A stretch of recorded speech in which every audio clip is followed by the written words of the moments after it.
दिनांक 28 जुलाई 2021 वार बुधवार आप सभी के लिए मंगलमय हो। आज हम कक्षा अष्टमी में विषय विज्ञान पाठ 2 सूक्ष्म जीव मित्र एवं शत्रु में सूक्ष्म जीवों से होने वाले लाभ पढ़ेंगे। सूक्ष्म जीवों से होने वाले ये 5 लाभ हैं: दही ब्रेड बनाना, वाणिज्यिक उपयोग, औषधीय उपयोग, मिट्टी की उर्वरकता में वृद्धि करना और पर्यावरण का शुद्धिकरण। इनमें से 2 हम पढ़ चुके हैं पहले, दही ब्रेड बनाने में और वाणिज्यिक उपयोग। आज हम सूक्ष्म जीवों का औषधीय उपयोग पढ़ेंगे।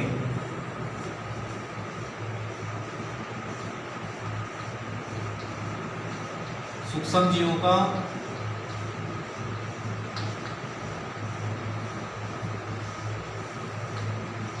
औषधीय उपयोग।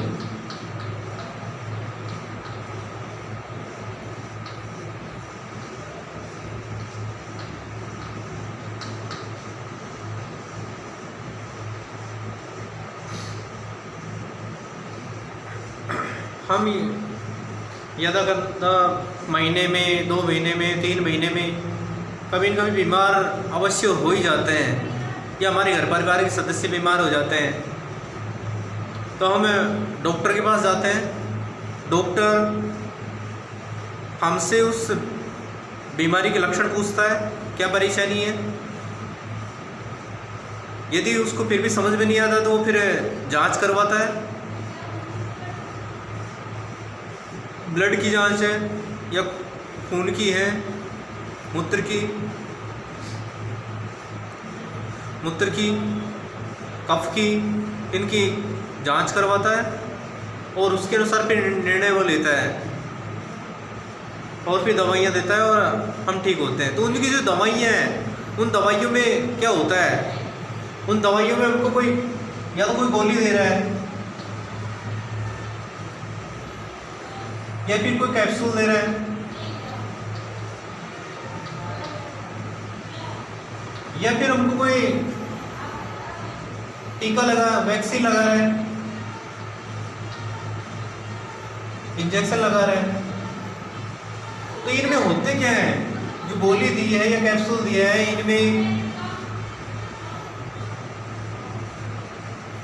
कोई न कोई प्रतिजैविक है, एंटीबायोटिक होती है। और ये एंटीबायोटिक है वो जो शरीर में रोगाणु प्रवेश किए हैं, उन रोगाणुओं को मर्द करने का काम करती है या फिर उनकी वृद्धि को रोकती है।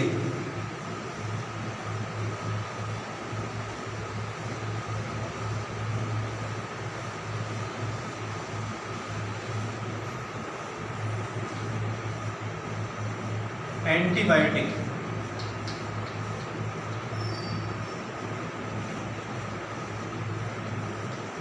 या प्रतिजैविक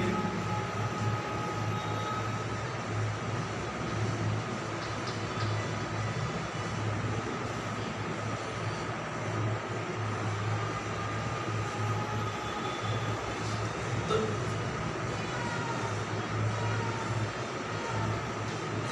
जो गोलियां, कैप्सूल या वैक्सीन होते हैं, इनमें कोई न कोई एंटीबायोटिक या प्रतिजैविक होते हैं और ये उन रोगाणुओं को जो हमारे शरीर में रोग उत्पन्न कर रहे हैं उनको मर्द कर देते हैं या फिर उनकी वृद्धि को रोक देते हैं।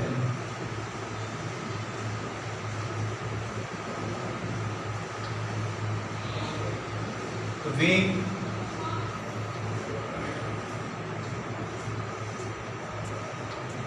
औषधियाँ जो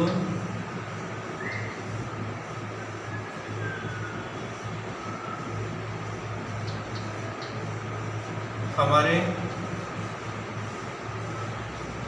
शरीर में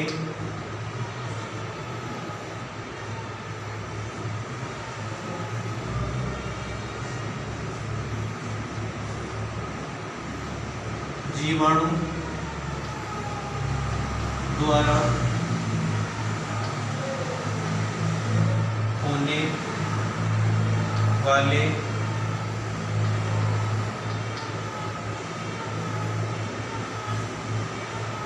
रोगों को ठीक करने में उपयोग की जाती है।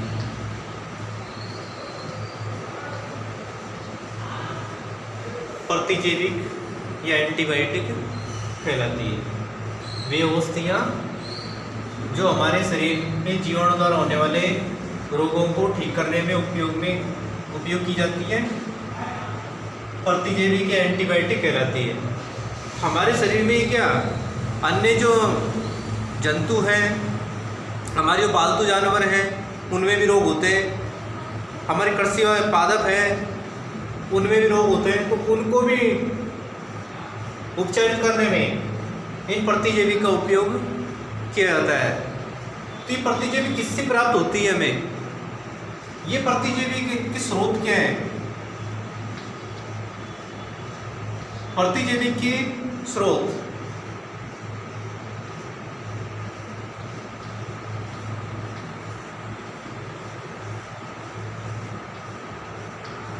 प्रतिजैविक के स्रोत क्या है? प्रतिजैविक के स्रोत है जीवाणु व कवक। तो जीवाणु और कवकों को संवर्धित करके इनसे प्रतिजैविक उत्पादित किए जाते हैं। प्रयोगशाला में इन जीवाणु व कवकों का संवर्धन किया जाता है और इनका संवर्धन करके इनसे प्रतिजैविक औषधियाँ बनाई जाती है। तो जीवाणु व कवक का प्रयोगशाला में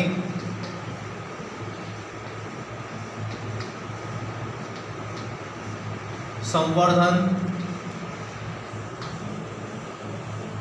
करके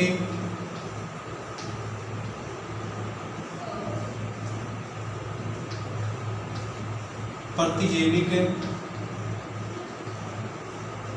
या एंटीबायोटिक बनाए जाते हैं।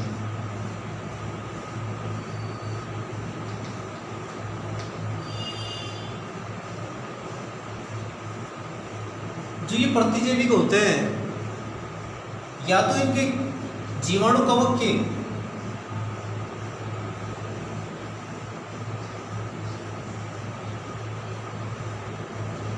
मृत जीवाणु कवक होते हैं। ये जो प्रतिजैविक होते हैं मृत जीवाणु या कवक,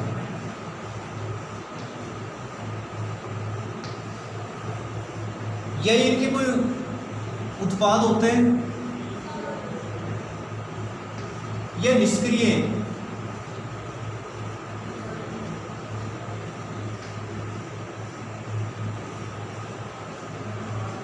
जीवाणु कवक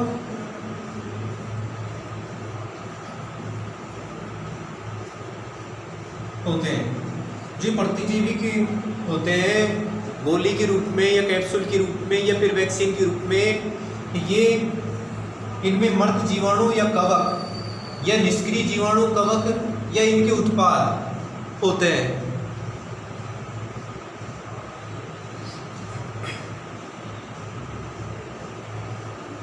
एक वैज्ञानिक था अलेक्जेंडर फ्लेमिंग।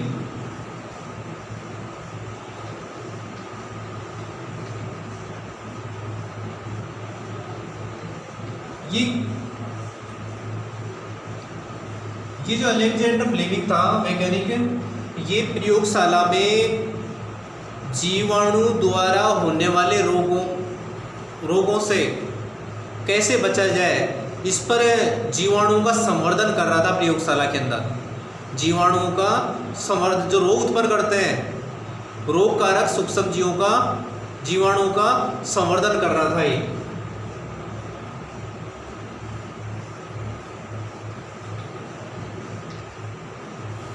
जीवाणुओं का रोग कारक जीवाणुओं का ये प्रयोगशाला में संवर्धन कर रहा था। तो इसने क्या देखा, जिस प्लेट में ये संवर्धन कर रहा था सूक्ष्म जीवों का, ये जीवाणु का।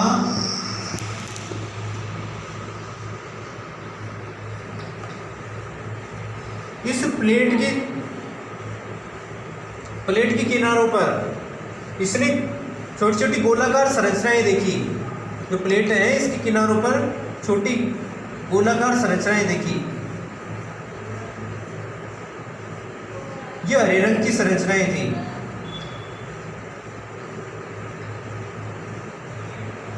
हरे रंग की गोलाकार संरचनाएं इस प्लेट के किनारों पर देखी। और इसने क्या देखा कि ये जीवाणु, जो रोगकारक जीवाणु थे, रोगकारक जो जीवाणु थे इस प्लेट के अंदर, जिसका संवर्धन ये वैज्ञानिक कर रहा था, ये जो हरे रंग की गोलाकार संरचना है, ये इन रोगकारक सूक्ष्म जीवों को मार रही थी और इनकी वृद्धि को भी रोक रही थी। जो हरे रंग की गोलाकार संरचना एक तरह से फफूंद थी,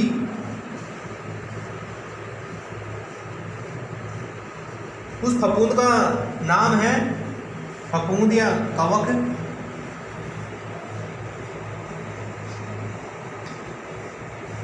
पेनिसिलियम।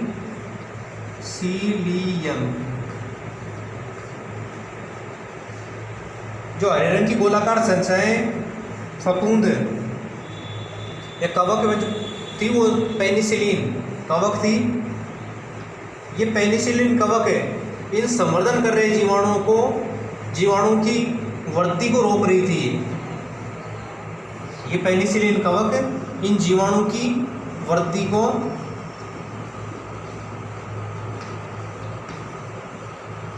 रोक रही थी और इनमें से कई जीवाणु मृत भी हो गए थे।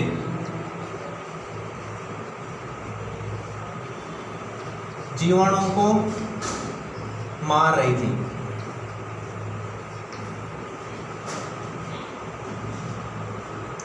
इन प्रतिजैविक का जो उपयोग है, प्रतिजैविक का उपयोग कुक्कुट आहार, पशु आहार के अंदर भी किया जाता है। जैसे ये उनकी प्रतिरोधक क्षमता को बढ़ाते हैं। प्रतिजैविक का उपयोग हमको तभी करना चाहिए जब हम इनकी आवश्यकता हो, बीमार हो, तभी इनका उपयोग करना चाहिए। जब हमको इनकी आवश्यकता नहीं होती और प्रतिजीव का हम उपयोग कर लेते हैं, तो फिर जब इनकी आवश्यकता होती है तब ये उतने प्रभावी नहीं होते हैं और हम जल्दी ठीक नहीं हो पाते हैं। इसलिए प्रतिजीवी का उपयोग जब आवश्यक हो तभी करना चाहिए और डॉक्टर की सलाह से करना चाहिए।